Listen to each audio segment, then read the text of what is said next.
This is my 95th video on my work with OO gauge. See part 1 of this series for my reasons for getting into OO gauge when I already had a lot invested in working in N gauge and I didn't really have space available for a large, fully operational OO gauge layout.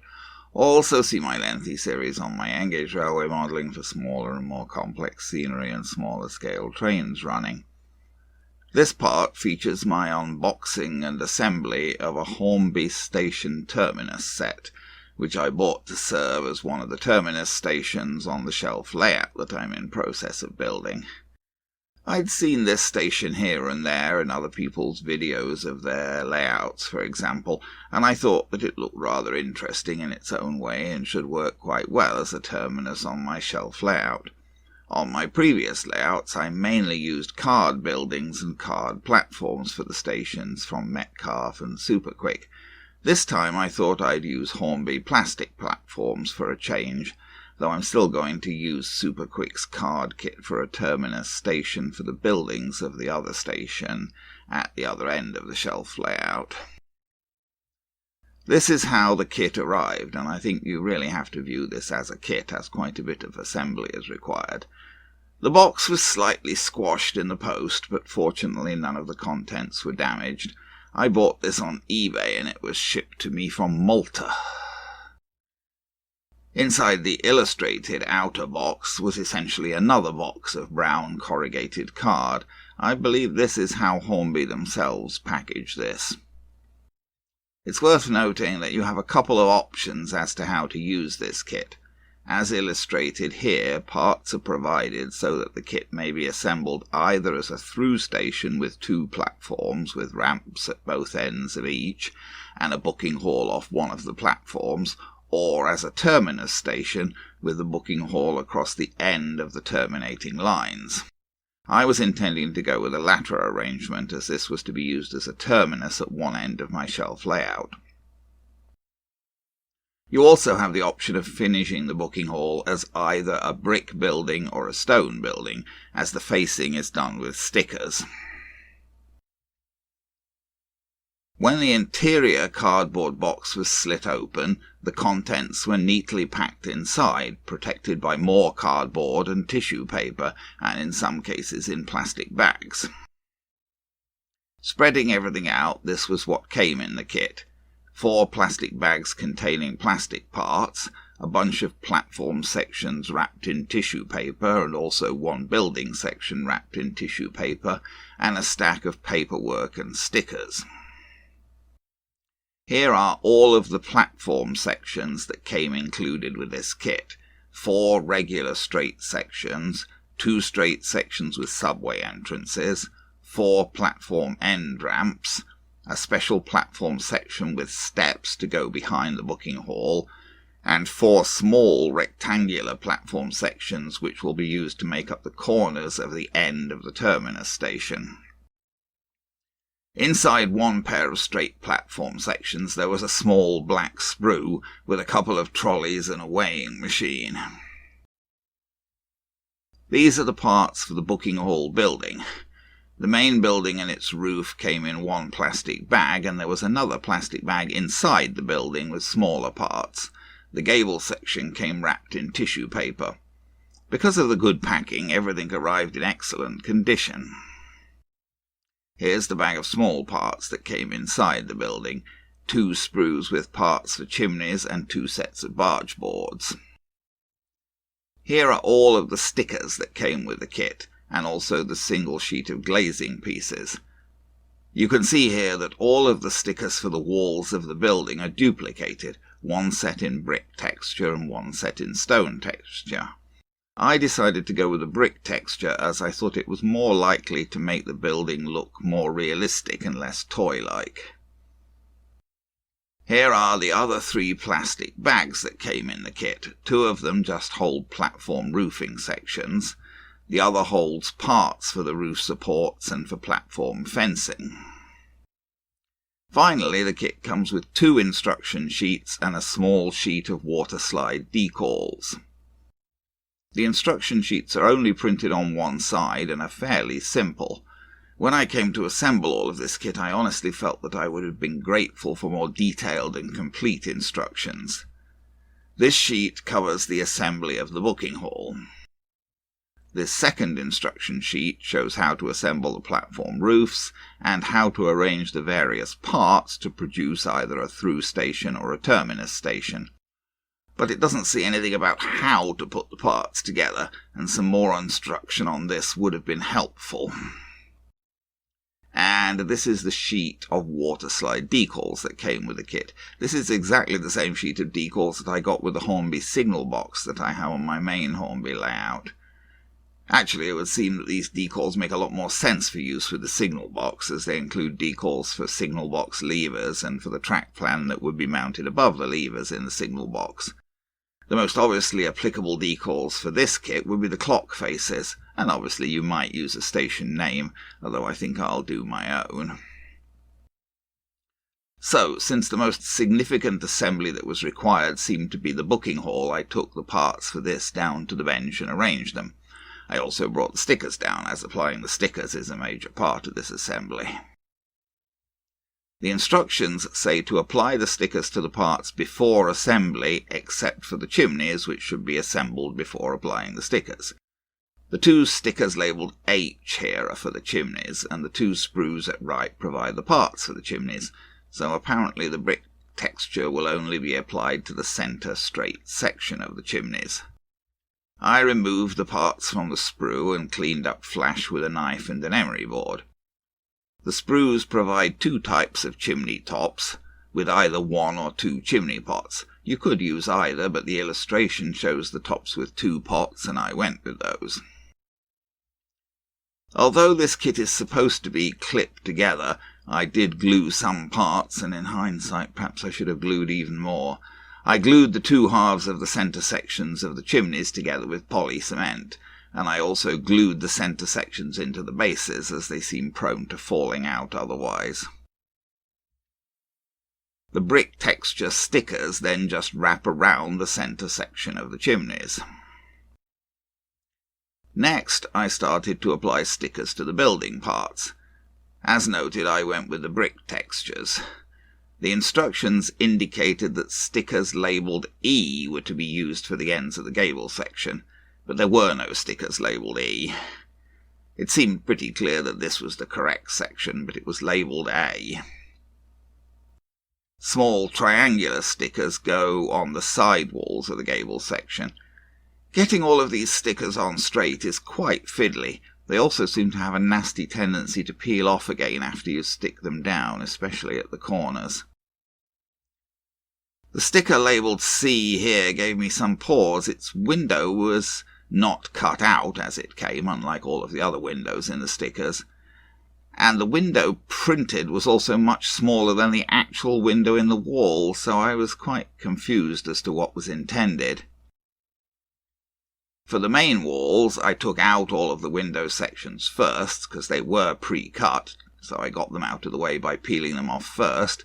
Then I peeled off the main sticker and applied it to the wall, lining up all of the openings and edges as best as I could. I must say that the stickers peeled off the backing that they came on quite easily, although one or two of them did require a little bit of cutting with a knife to free them where the pre-cutting didn't quite go through.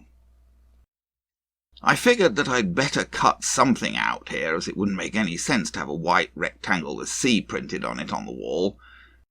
But should I cut out just the white section, or should I try to cut a hole the size of the actual window in the plastic wall? This sticker is for the identical wall at the other end, and its window peeled out and was the same size as the actual window in the wall. I really don't see why they didn't just make the two stickers the same, as the walls are the same.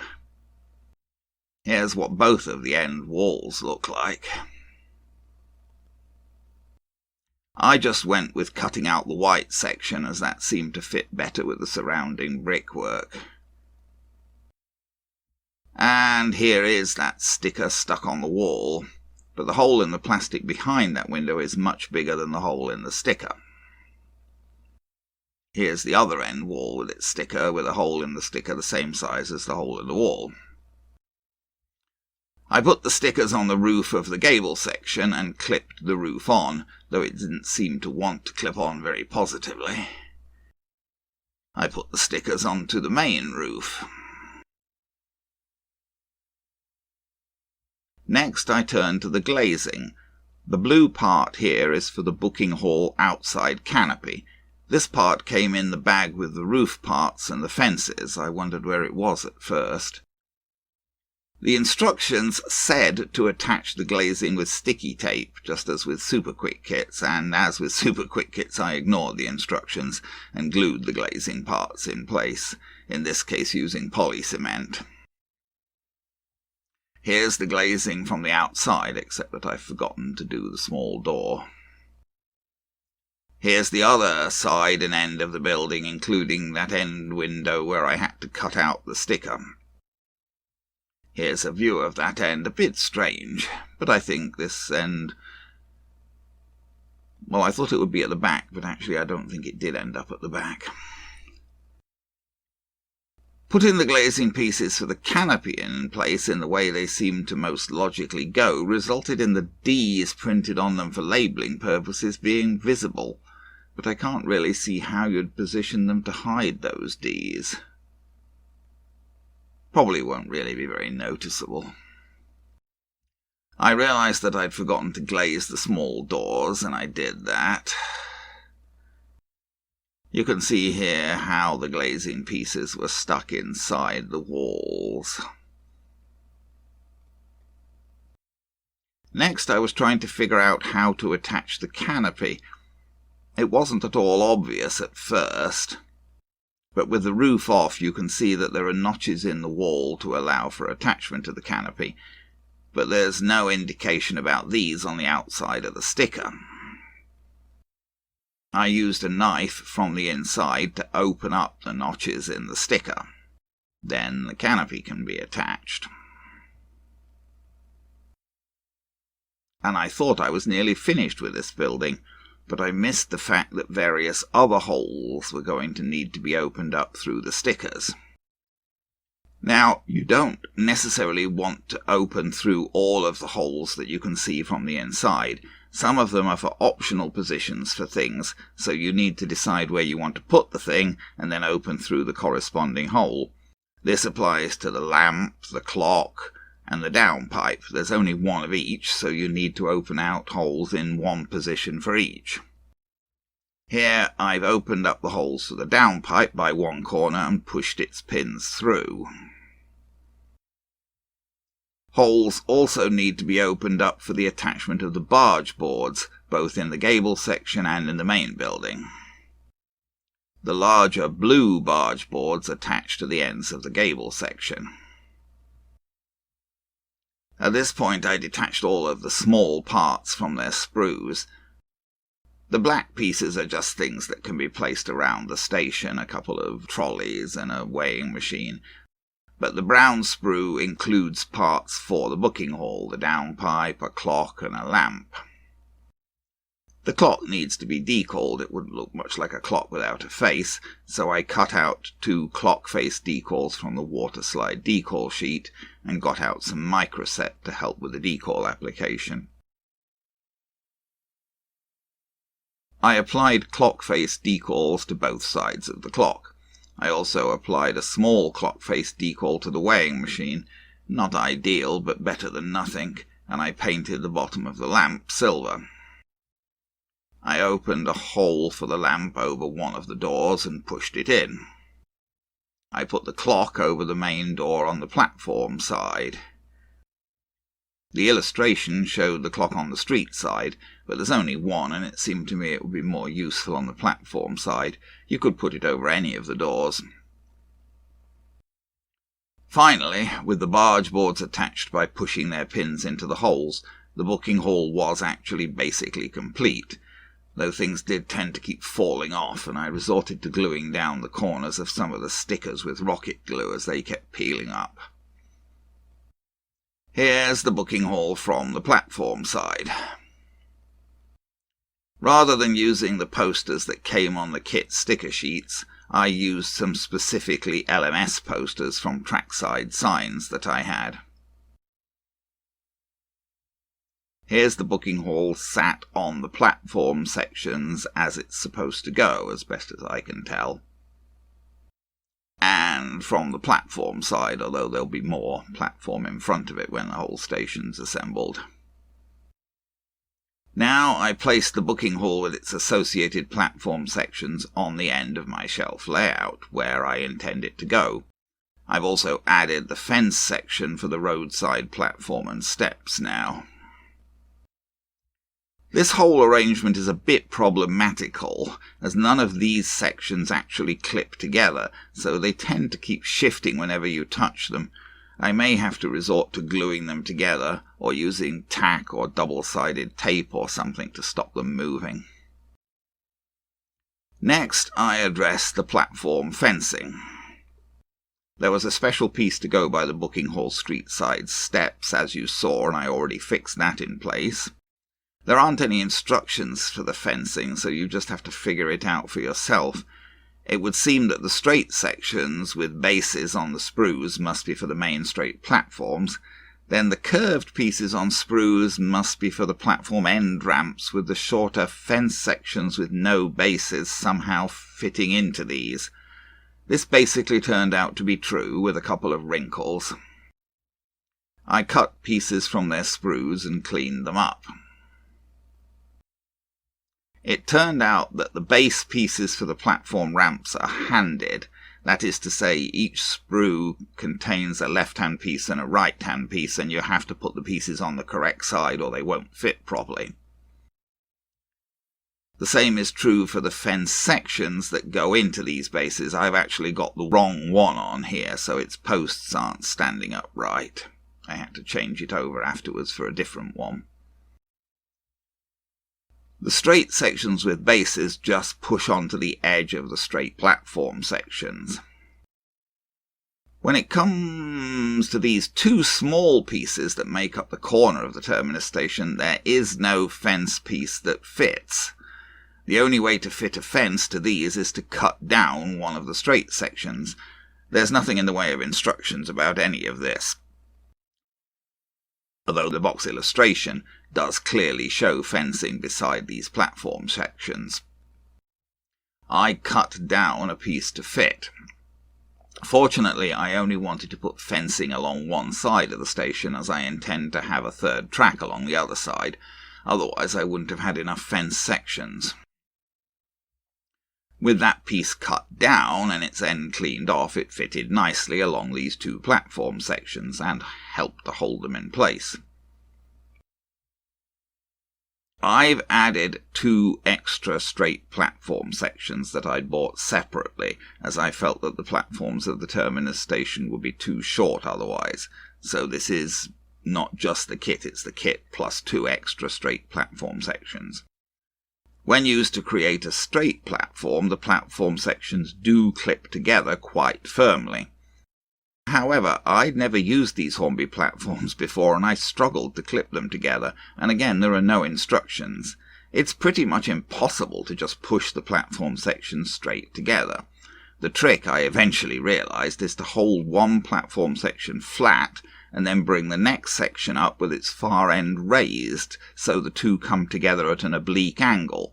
Then you hook the clips on the ends under the other section, and then straighten the sections up, so fastening them together, so long as you've got them lined up right. This applies to both connecting the straight sections and to connecting the ramps. As you can see, I've now got fencing all along the far side of the platform, but there's no fencing on the near platform, as that's going to have tracks on both sides of it. Next to the platform roofs. When I took this one out of its plastic bag, there was a lamp in it. I thought at first it was an extra lamp, but then I realised it was the one that I put over the booking hall door, which had somehow fallen off and gotten into this bag. If you don't glue the parts, they will keep falling off. So here are the roofs and the edge pieces that go with them. I puzzled a bit as to how these were supposed to go together, but I think I got it right. The more textured side of the edges goes outside, as it will be seen more there, and the little clips on one side of the edge pieces clip over the little pins on the side of the roof. A bit of flash needed to be removed here and there so this could happen. So here are the 2 roof sections with their edges attached. The illustration on the box actually shows the roofs fitted further back, so the end support is on one of the small corner platform sections, and the edge of the roof is directly over the front of the booking hall. I can sort of see the sense of that, but I decided that the roofs and the booking hall looked better like this. I had to open up the holes in the platform sections a bit with a knife to get the supports for the roofs to go in. Here's the end of the station as assembled. As I mentioned, the end platform sections can't be clipped together, and they keep shifting about whenever they're touched, so I may need to do something about fixing them in place. And here's a final view of the station assembled and in place. No tracks yet, though. As noted, I've added 2 extra straight platform sections, so if you just used the kit, the platforms will be 1 section shorter on each side. All in all, I found the assembly of this kit a bit frustrating and irritating, largely because of the paucity of instructions, but I'm reasonably happy with the result, even if it isn't exactly highly realistic. It's a good start, at least, and more can always be done in the future if I'm feeling enthusiastic. Painting the edges of the platforms might be a good start. I think I may build the super quick kit for the Terminus station building at the other end next, as I really need to know the geometry of both stations in order to lay track into them, although I suppose I could just make a template for the super quick terminus and focus on laying track first. We'll see.